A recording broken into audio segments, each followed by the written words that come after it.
On today's World Insight, for the first time, all 10 BRICS members will meet in Kazan, Russia for the 16th BRICS Summit. Join CGTN's Tian Wei as guests from all countries gather for an online forum and discuss the new opportunities and challenges of the expanded BRICS bloc.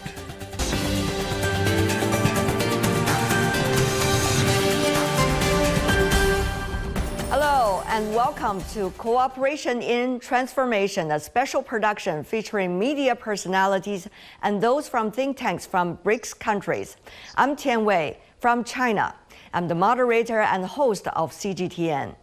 As you know, BRICS is an intergovernmental organization. It started with 4 original members, but this year, at the upcoming BRICS Summit 2024, it will be celebrating 10 member countries: Brazil, Russia, India, China, South Africa, Iran, Egypt, Ethiopia, Saudi Arabia, and the United Arab Emirates. With an exciting expansion, BRICS aspires to be greater success through cooperation, and the media remains an important bridge to connect the member countries and promote mutual understanding both within BRICS and beyond. And that's why today we have invited the media personalities and those from think tanks for this roundtable from all BRICS countries. Each one of them, every one of them, is critical voice from their own culture and region.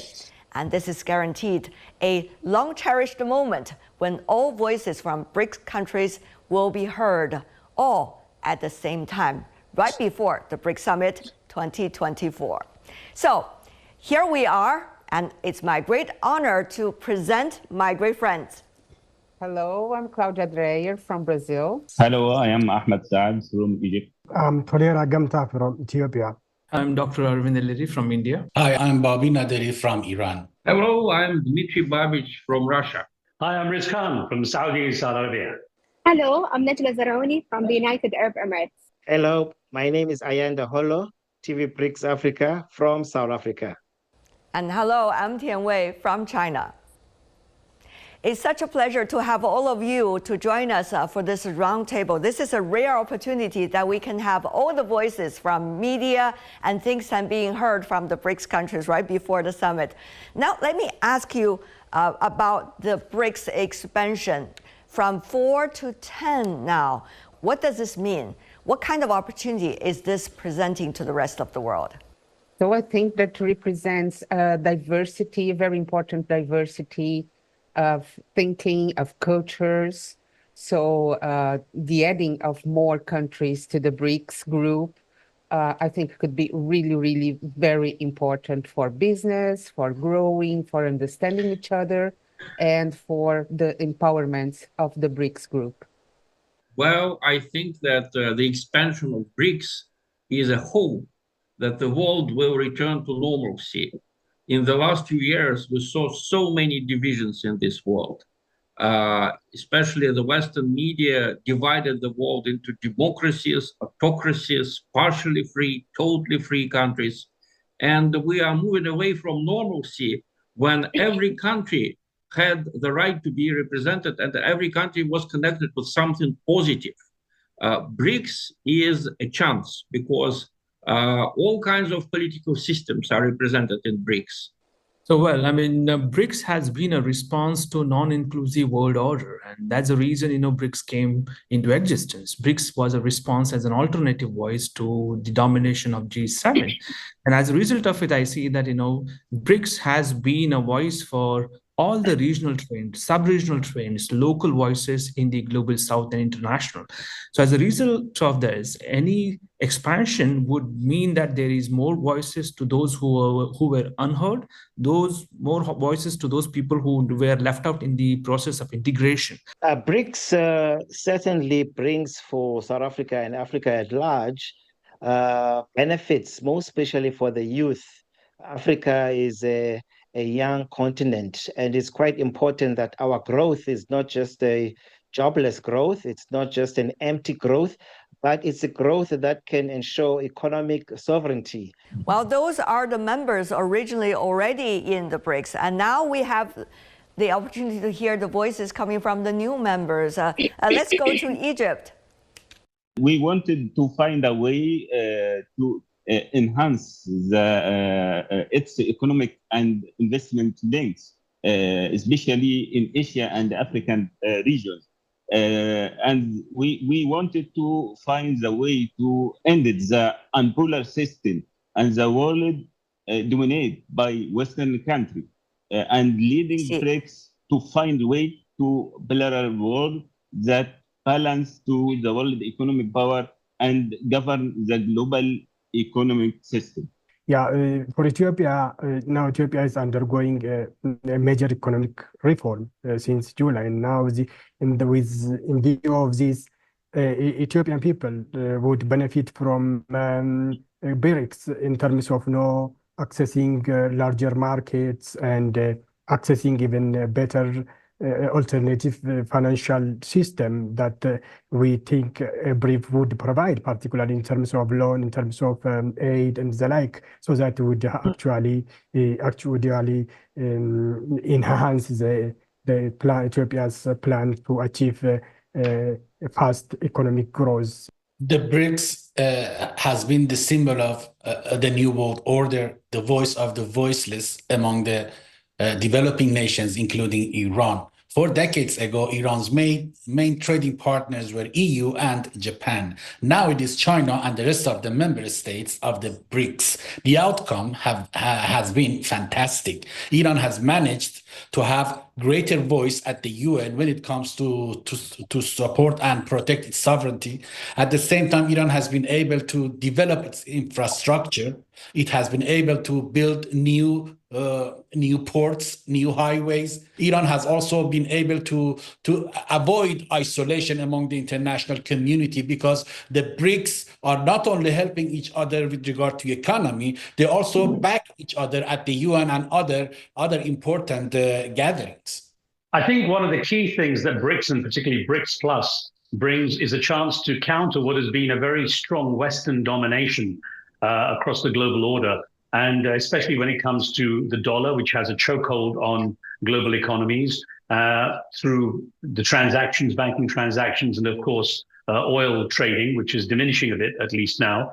But what it does say to the strong Western domination, particularly US influence at a global level, is that there is another world order that is starting to reshape, where the voiceless are being heard. For the Middle East in particular, in countries like Saudi Arabia, it's a chance to start looking east and not have to only look west, which has been the issue in the past. And being in the middle of the world to some degree, for countries like Saudi Arabia, this makes a massive difference in having trading partners that come with some equality from the east as well.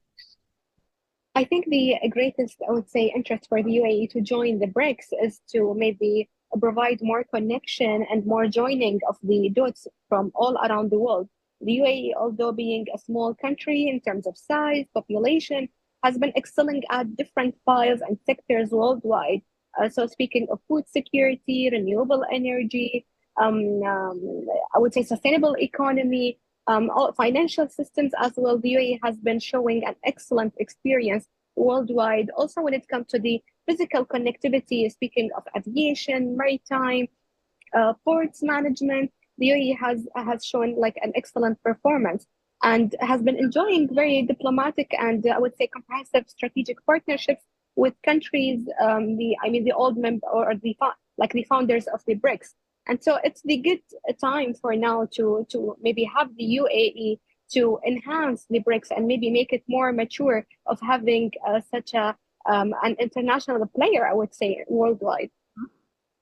Well, as we know earlier, people look at the world as one polar, unipolar world, or they were thinking maybe the world will be turned into bipolar world.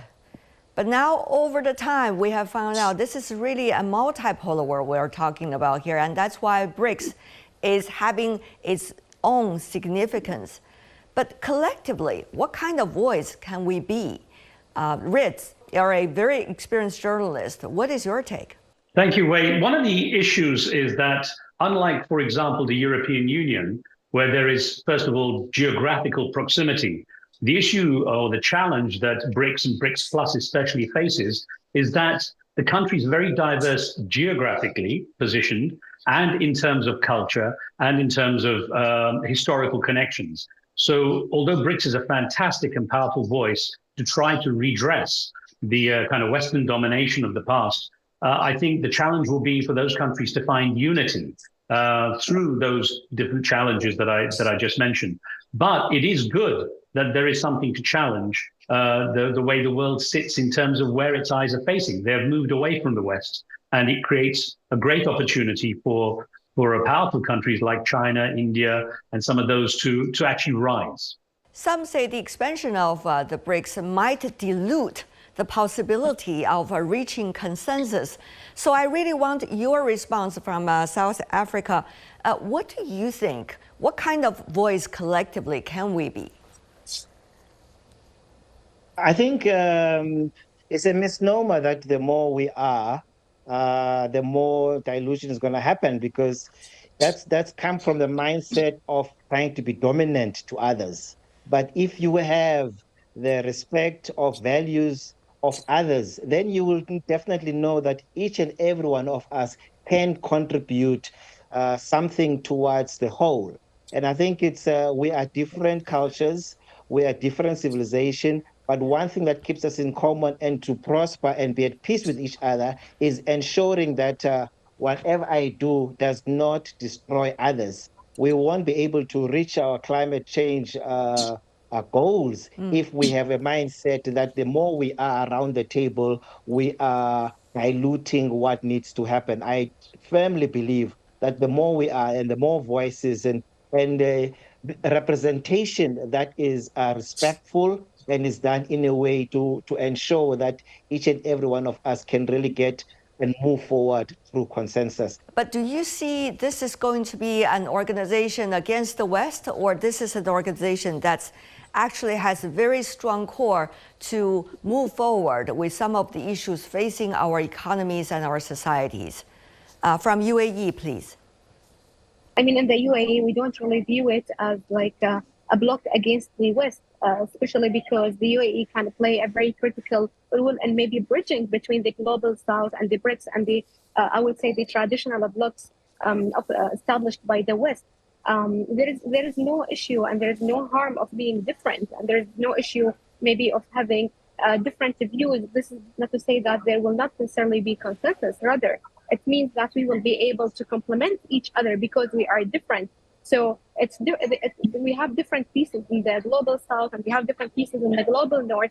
And like us in the BRICS, we want to really be able to achieve the greater common good and the greater will of achieving some global issues such as climate change, food security, sustainable development, gender equality, without dealing with different societies from the global North. So in the UAE, we don't really view the BRICS as alternative. Rather, I think it's more of like a complementary a bloc that maybe would ensure more of inclusive, I would say, area for other countries to join the global platform and maybe bring more solutions to the global discussion of the international affairs and international issues. On the one hand, we need to make sure there are decisions being made that our involvement is part of it. On the other hand, there is also, over the decades, a lack of voices coming from emerging and developing countries that you will be able to heard on a large scale in the international media, or both in the North and in the South.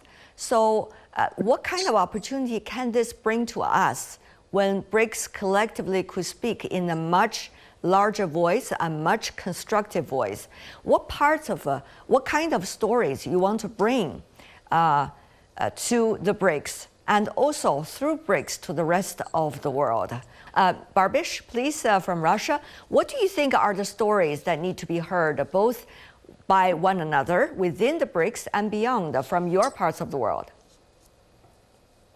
Well, I think that cooperation between BRICS countries, it does not necessarily need to be local. I mean, for example, China now has more economic ties with some Latin American countries than these countries have with the United States. not only with Venezuela or Cuba, but also other Latin American countries. I will not give the list now. They are more connected to China economically than to the United States. We're living in a different world now. It's not the 19th century when you were kind of a hostage of geography. Where you live, you determine your life, basically. I think you asked a very good question. Is it against the West or is it with the West? I think BRICS should be against monopoly. There is one lesson that we learned from the 20th century, that monopoly is awful. This is what makes people poor and unhappy. Monopoly in economy, monopoly in ideology. Okay, Ritz, please. Yeah, what I think is that it's a chance for the BRICS countries to actually be able to express different cultures, not as Dmitry has said, the monopolistic values of the West have been very dominant. I mean, Hollywood is the biggest international drug. It sets the scene, it sets the lifestyle, it sets the standards. And now I think other countries are starting to tell their stories, and this is what it's all about. China has an amazing film industry that's actually penetrating into Western minds a bit more, for example. Bollywood, the Indian film industry has been there. And I think these create a different narrative that says we don't have to be like the West all the time. So I think the voices can actually come out as individualistic cultures that can be diverse, that can be also a little bit different enough for people to say we don't have to be only aspiring to a Western or Western-dominated lifestyle. Coming from China, I guess I also need to have our voice heard a little bit in this conversation. As all of you know, there's a Global Development Initiative, Global Civilization Initiative, and Global Security Initiative, together with the Belt and Road Initiative. These are all proposals that China put forward to the international community for multilateral development. And certainly those ideas are also the basis for China's participating as a journalist, as far as I understand, as members of the BRICS.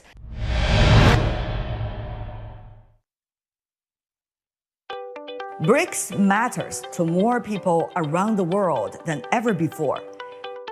With expanded membership, greater diversity, broader representation, BRICS is becoming an increasingly important platform for multilateralism, making bigger contributions to global governance. Join us at BRICS Summit 2024 for a grand roundtable with media leaders from all BRICS countries.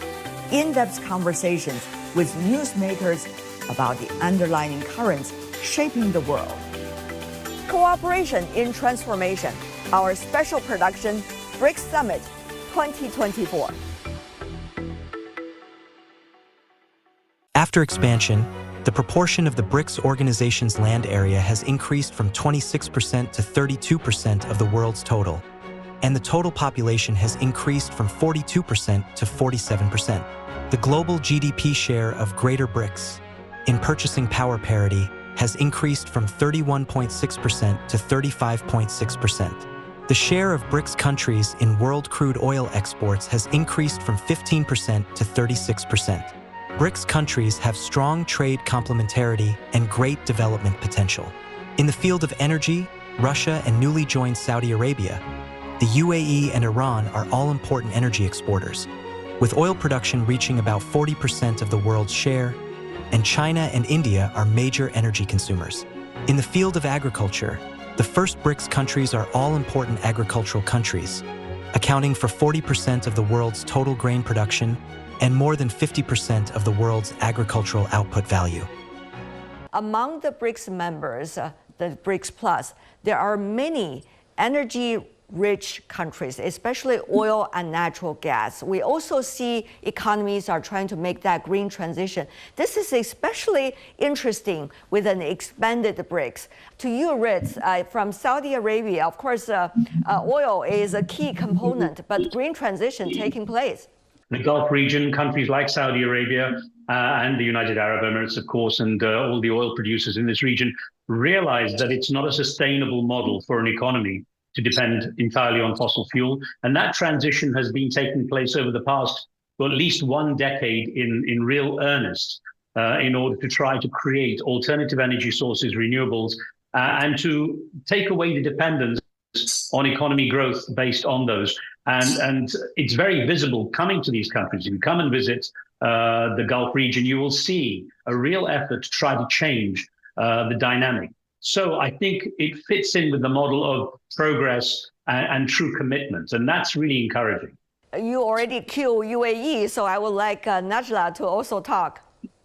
With the establishment of the UAE, yes, we relied on the oil, to grow up and to establish our economy. But within a very short time, we were able to move towards more of a green economy.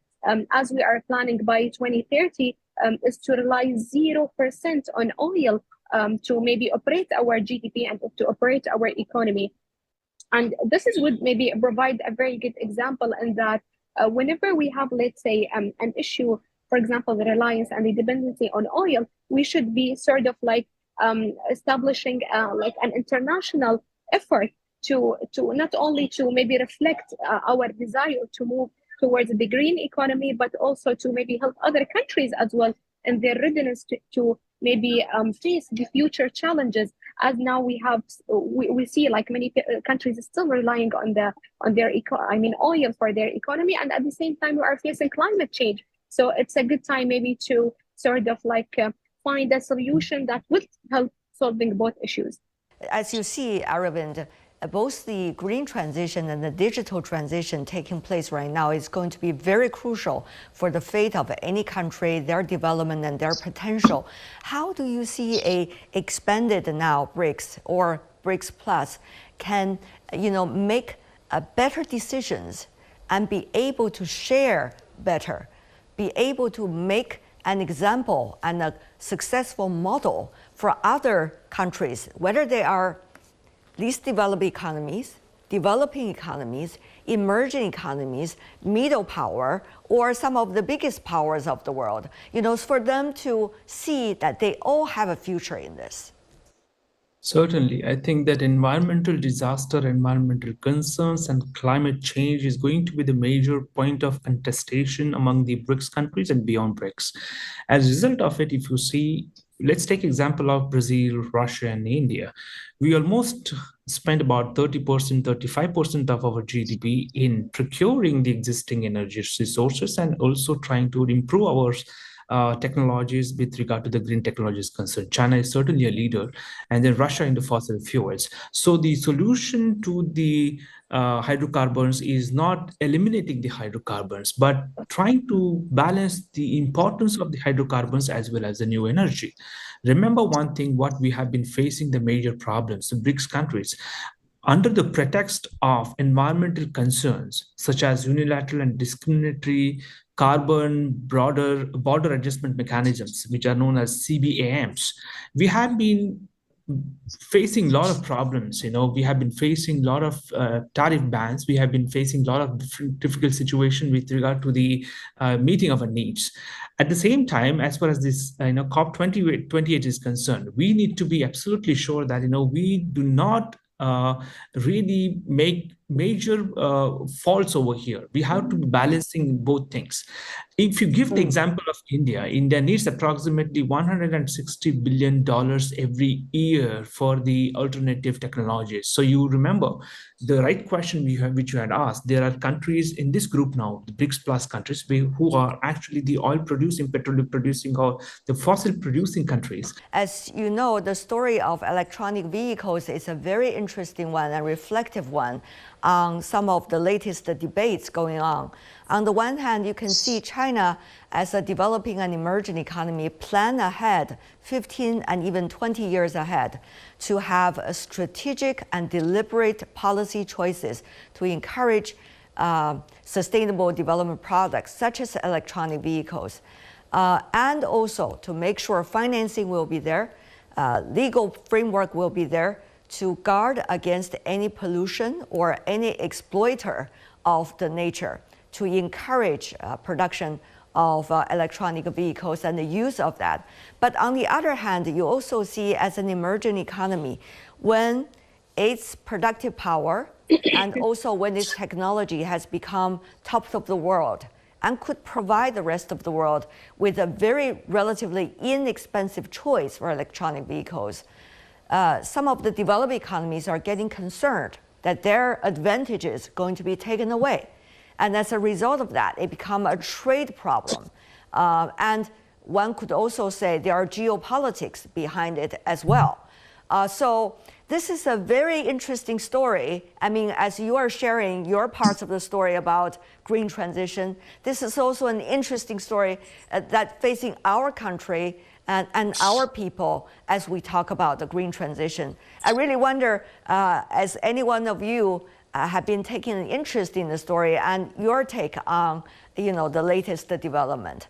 Bobby. Well, green transition is a very important topic. As I told you, Iran has failed so far, as you know, because it is producing oil and gas. Why should it buy electric vehicles? It doesn't need that. No, it needs.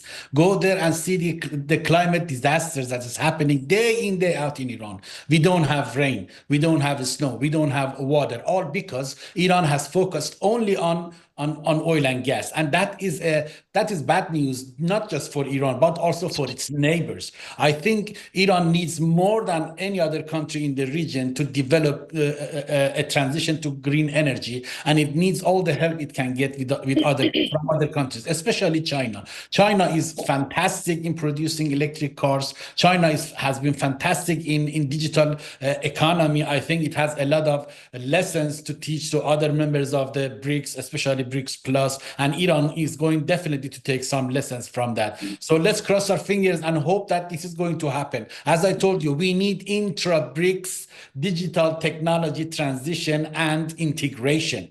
We need this kind of cooperation. In 50 years' time, there will be no oil and gas. That time, we would need something to replace it. And I think the best option would be green and clean energy. Ayanda? I just want to bring the table to, around the fact that the critical minerals are in Africa. The global warming and everything that has happened is not because of Africa. So it's quite important that we take that our green transition to be people-centered, meaning that we do need to develop Africa. As I said, we have, South African President Cyril Ramaphosa promises of leading the world in green hydrogen. So and all other these critical minerals are in Africa. And Africa has said quite clearly that it won't transition from the dark. Africa is not yet industrialized, and part of not having those industries, its voices in the global conversations around the tables and the boardrooms of the world is very, very minimal. So the young people of Africa, at least now we still have formations.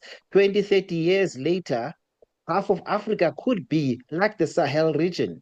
Young people making sure that no resource will leave Africa without the development of people of Africa.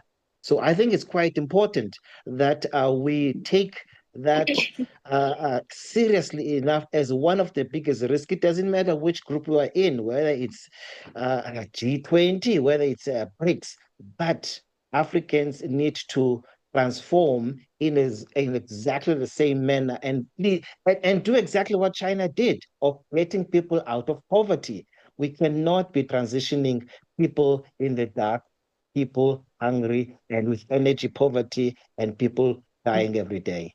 There's another question regarding the future of economics and trade of the BRICS countries and BRICS Plus.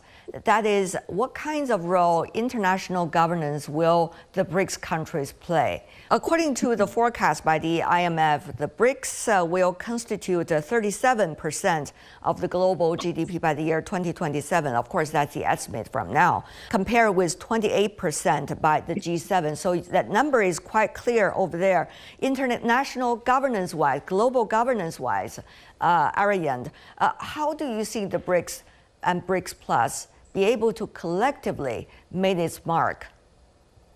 If you talk about the BRICS countries, I would tell you that, with regard to India, we recorded over 130 billion intra-BRICS trade by 2023. That means that we have traded enormously within BRICS member countries. And this is a significant transition as far as India is concerned, because India believes that BRICS has potential to resolve any dispute or any deficiencies with regard to trade and investment is concerned, all these countries have capabilities to meet the needs of each other. As a result of it, India has been strengthening its relationship with the countries from Africa, with the countries from South America. So it makes India, learn a lot from the intra-BRICS, mechanisms.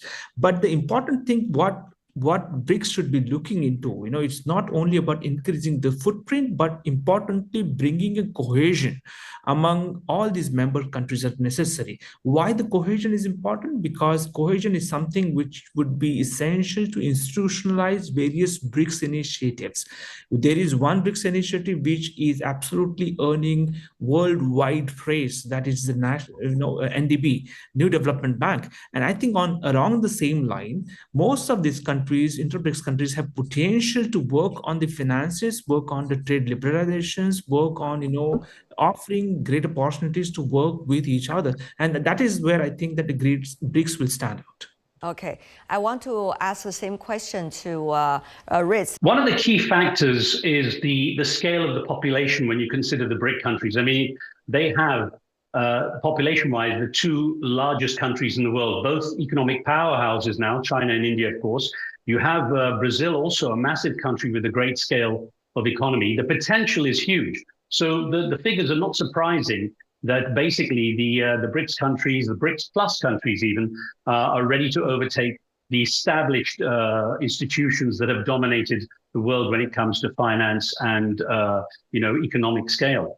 I think that what we've proved through the BRICS liaison and the BRICS plus liaison is that there is a great will for these countries to show their economic power, and they have been moving forward without the baggage, the legacy baggage that a lot of the Western nations and Western unions, such as the EU, have. And this gives the BRICS plus a great advantage. I really believe that's going to be a strong factor. With an expanded BRICS, with urgency to deal with both the crisis and the potential of the world, how much will BRICS and BRICS plus collectively be able to make its mark on global governance? How much consensus can be collected at this time, for example, about that? Riz. I think it will take time for the BRICS to come together in a more cohesive manner, especially with the expansion as we see BRICS plus. I think one of the key factors is you have a diversity of economies, a diversity of cultures and languages, and of course the geographic positioning of each of these countries. They don't sit as neighbors to each other in every instance. So that is an advantage in that it brings diversity, but it also creates the challenge of communication across time zones, different, and different areas. So I think that will be a factor in determining how quickly the BRICS countries can start to build that global governance. But I think the one thing that can be learned from the Western institutions that were established way back, going back to the state of the First World War and Second World War and post-war environment, is that they can learn from the mistakes of the West. And I think the West, which drew lines in the sand to define colonial boundaries, have set their own standards, and the BRICS plus countries can learn from the mistakes made of the past. And that gives a chance to create a new standard of global governance, a new kind of trading system, new kind of currency. It's all developing quite quickly now.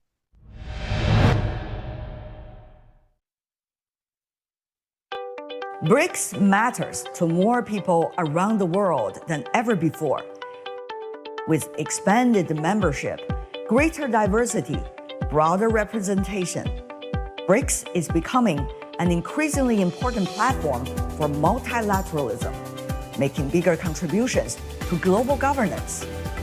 Join us at BRICS Summit 2024 for a grand roundtable with media leaders from all BRICS countries, in-depth conversations with newsmakers about the underlying currents shaping the world. Cooperation in Transformation, our special production, BRICS Summit 2024.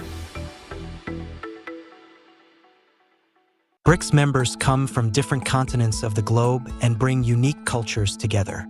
Cultural exchanges between some members can be dated back 1,000 years along the ancient Silk Road. With a fragmenting geopolitical global system and economic challenges, It is extremely important to build mutual understanding within the BRICS cooperation mechanism. Many believe close exchanges, mutual learning, and strengthening dialogue and cooperation among BRICS countries will help them work together towards modernization, provide new solutions to global challenges, and promote the building of a more just and equitable international order.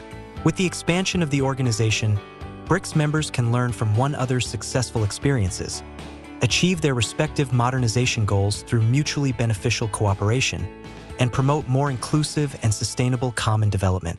As we know, ladies and gentlemen, many of our countries throughout decades have not yet had abundant opportunities to speak to one another directly, face to face, but rather only learn about each other through a third party.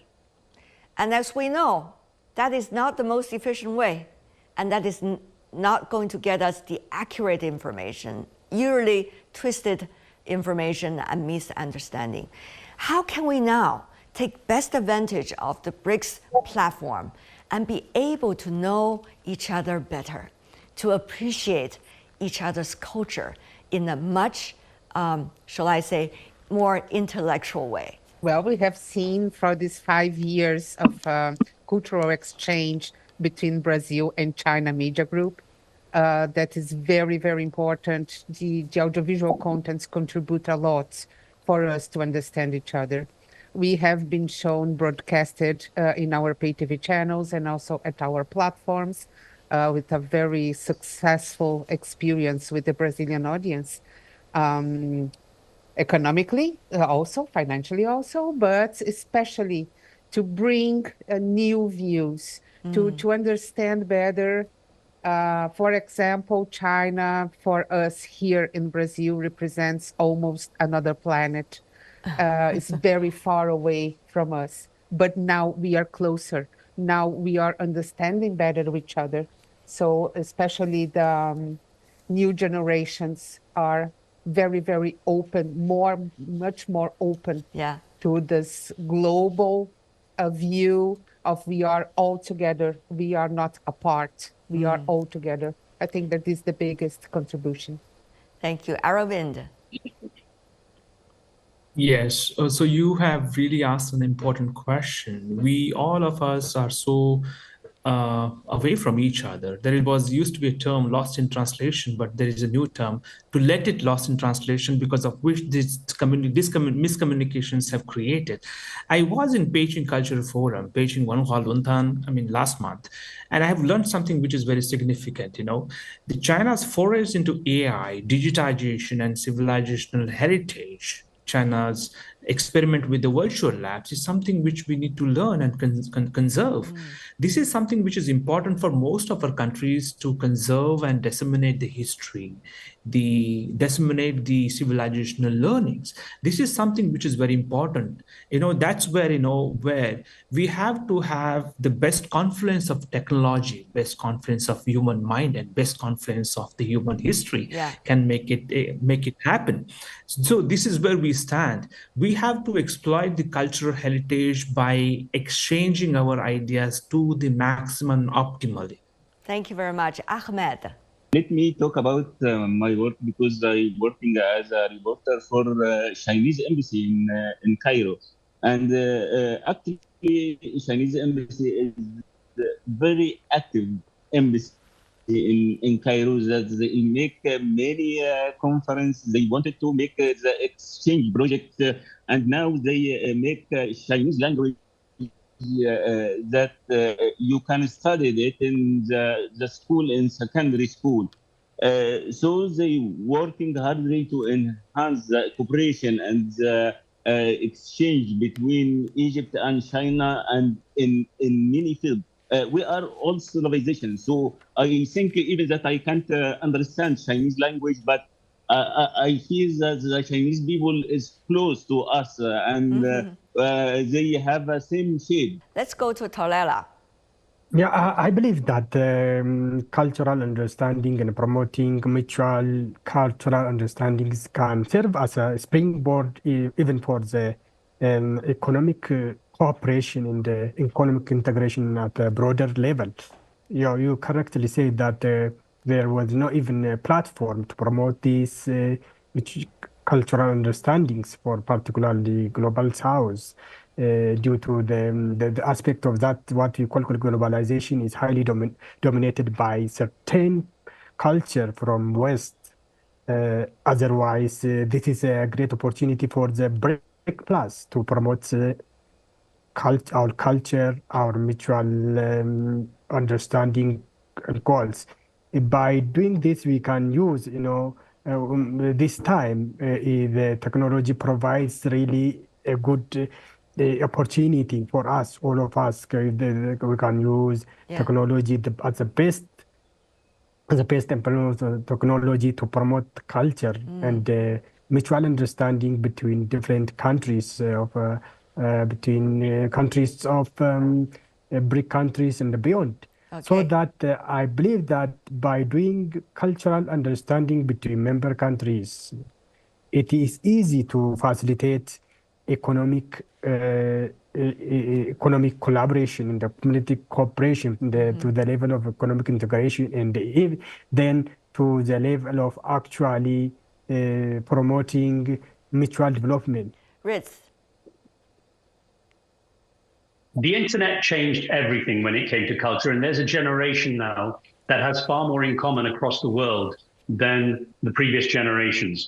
I remember 25 years ago walking down Nanjing Road in Shanghai, beautiful city, and everyone was on a mobile phone. Everyone was using the most advanced aspects of the mobile phone more than those in America, and my American colleagues were shocked. I think they still think, at that time, they maybe thought China's still backwards, it's rice paddy fields and that they think the Middle East is, Bedouins and camels. There's a change. The internet changed everything. And I think what's happened with the newer generation, they're far more culturally open to the idea of the similarities rather than the differences. And then we have the magic of AI, which is going to make language and communication far easier than ever before. I would have no fear going to any country, not that I did before, but I would have no fear going to a country and knowing that I can open my phone and before long, I will speak, it will speak back, and I will be able to communicate. That is such a blessing, although I wish I could learn those languages of the BRICS countries. Wow, what an inspiring conversation we are having today. There are a lot of food for thoughts and also insights from different parts of the world. They're all unique, probably, to one another. And yet, from here, we can build a better future together. I want to express my sincere appreciation and thanks to all of your participation, and also wish all of you great health and great life. Thank you so much. We're looking forward to the BRICS Summit 2024.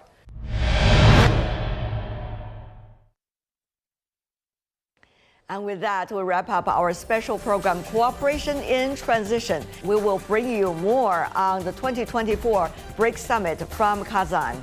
I'm Tian Wei, the host of the program. On behalf of my team, thank you so much for being with us. Bye for now.